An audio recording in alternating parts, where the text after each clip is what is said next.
जीवन सारा खो दिया इधर उधर की बातों में, सत्यानंद अब सुमिरन कर ले बैठ के दिन और रातों में। इस पद में सेवक ने कहा है, सारा जीवन चला गया, बातों ही बातों में खो दिया।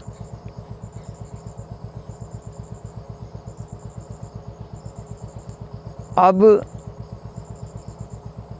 थोड़ा बचा है, तो इसमें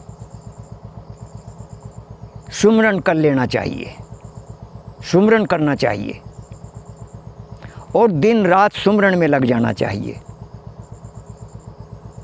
अधिकतर मानव बातों के रसिया होते हैं, कानों के रसिया होते हैं, आँखों के रसिया होते हैं, रसना के रसिया होते हैं, त्वचा के रसिया होते हैं। त्वचा से भी रस लेते हैं, रसना से भी रस लेते हैं, जिह्वा, नेत्र, इनसे भी रस लेते हैं और कानों से भी रस लेते हैं। और वह रस बेकार होता है, उससे कोई लाभ नहीं होता। क्यों? क्योंकि उन्होंने सुना और बस इस कान से सुना, इसमें को निकाल दिया। पन्ना कोरा का कोरा है। हाँ, यदि सुना और उसे क्रिया में उतारा, उसे जीवन में उतारा, तो लाभ हो जाएगा। सत्संग का सार क्या होता है? सत्संग का सार होता है सुमिरन। कोई पूरे दिन बोलता रहे, पूरे दिन गीता सुनाता रहे, रामायण सुनाता रहे, और कोई सा वेद सुनाता रहे और ग्रंथ सुनाते रहो। इनका सार क्या है? वेद, शास्त्र, पुराण, उपनिषद, इनका सार है सुमिरन, निरंतर सुमिरन, निरंतर। निरंतर कौन सा सुमिरन है? 24 घंटे में 21,600 सांस आते हैं, एक भी सांस खाली ना जाए, एक भी श्वास खाली ना चला जाए। ये है निरंतर सुमिरन। श्री कृष्ण जी महाराज ने भी कहा गीता में, पढ़ लेना, अनेक जगह लिखा, एक जगह नहीं अनेक जगह। जो निरंतर सुमिरन करेगा वह भवसागर पार हो जाएगा। कितना बड़ा बल है निरंतर सुमिरन में। यदि कानों का भी रसिया बनना है तो कोई बात नहीं है, पर सुनकर, देखकर उसे क्रिया में उतारना है तो लाभ हो जाएगा, वरना नहीं, कोई लाभ नहीं होगा। फिर लोग पछताते हैं, अंत में पछताते हैं, पछतावा होता है।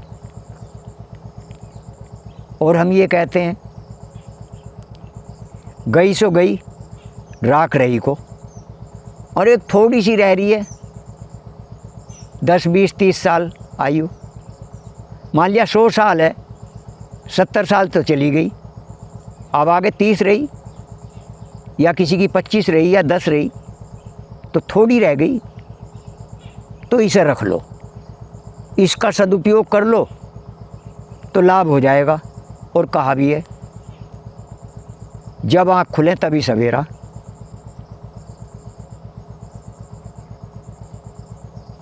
जब याद आ जाए तभी समझ लो जीवन सफल हो गया। किसकी याद? प्रभु की। सुमिरन में लग जाओ। और जो वृद्ध लोग हैं विशेषकर मैं उनके लिए उनसे करवद विनती करता हूँ, वे सत्संग भी सुने, कानों का रस भी लें, और जो सत्संग में बताया गया है उसको भी करें। सत्संग का सार होता है सुमिरन, तो सुमिरन भी अवश्य करें। यदि सुमिरन किसी को नहीं आता, निरंतर सुमिरन किसी को नहीं आता, तो सुमिरन को जानने के लिए संतों की शरण में जाना चाहिए। जो निरंतर सुमिरन जानता हो उनसे स्पष्ट पूछो, स्वामी जी मैं निरंतर सुमिरन जानना चाहता हूँ, 24 घंटे में 21,600 सांस आते हैं, जो एक भी श्वास खाली ना जाए। जो हाँ करे उससे जान लो, और कोई कहे भाई मुझे नहीं मालूम, तो छोड़ दो। जैसे मान लिया कोई वाणी से कोई मंत्र जाप कर रहा है, वाणी के द्वारा कोई नाम जाप कर रहा है, नाम भी बता देते हैं, मंत्र भी बता देते हैं वाणी के, तो ये खंड जाप है। जितनी देर करेगा उतनी देर करेगा, बाकी बंद हो जाएगा। अखंड जाप, निरंतर जाप तो अखंड जाप, जिसका टुकड़ा ना हो, खंड ना हो। और वाणी के जितने भी जाप हैं, जितने भी मंत्र हैं, जितने भी नाम हैं वाणी के, ये सब खंड जाप हैं। अखंड जाप एक ही है, बस अनेक नहीं है, एक। श्री कृष्ण जी महाराज ने इसको योग कहा। योग, योग कहते हैं जोड़ने को। मन को जोड़ना है, किससे? जो संत बताए उससे।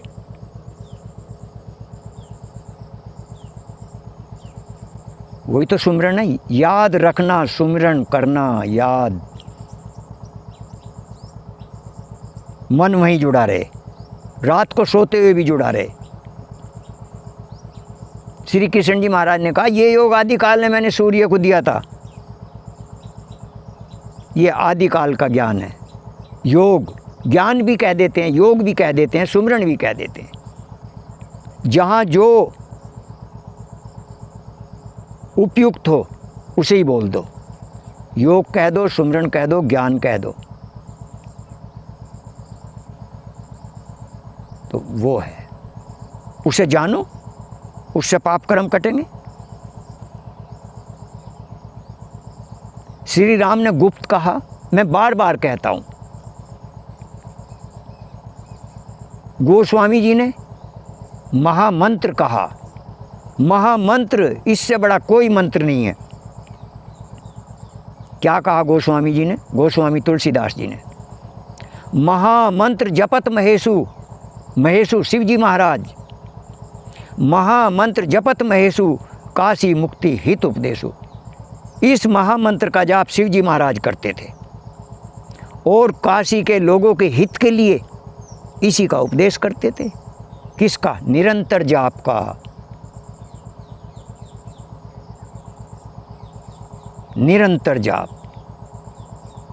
तो यही है, बस एक जाप। और खंड जाप है, अखंड जाप तो एक ही है बस। निरंतर जाप तो एक ही है। तो इसे जानो, जीवन सफल हो जाएगा। वैसे तो बालकपन से ही इस जाप को शुरू कर देना चाहिए।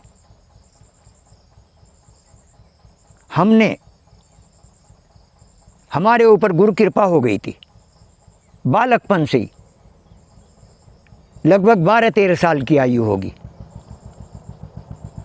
उसी समय से गुरुदेव ने कृपा करी मेरे ऊपर। इसमें क्या था? बालक को क्या पता होता है? बालक को कोई पता नहीं होता। मैं भी बालक ही था उस समय। मेरे पिताजी ने प्रेरणा दी। ये संत आए हैं, इनसे हाथ जोड़कर विनीत भाव से उपदेश ले ले, तेरा जीवन सफल हो जाएगा। बहनों, मित्रों,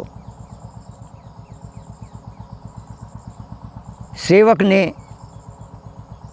पिताजी की प्रेरणा मानी।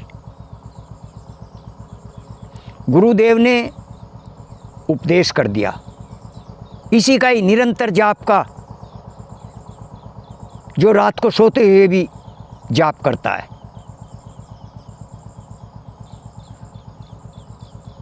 पिताजी की प्रेरणा,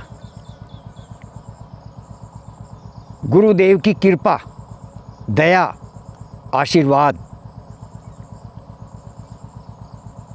और हमारा प्रयास, परिश्रम,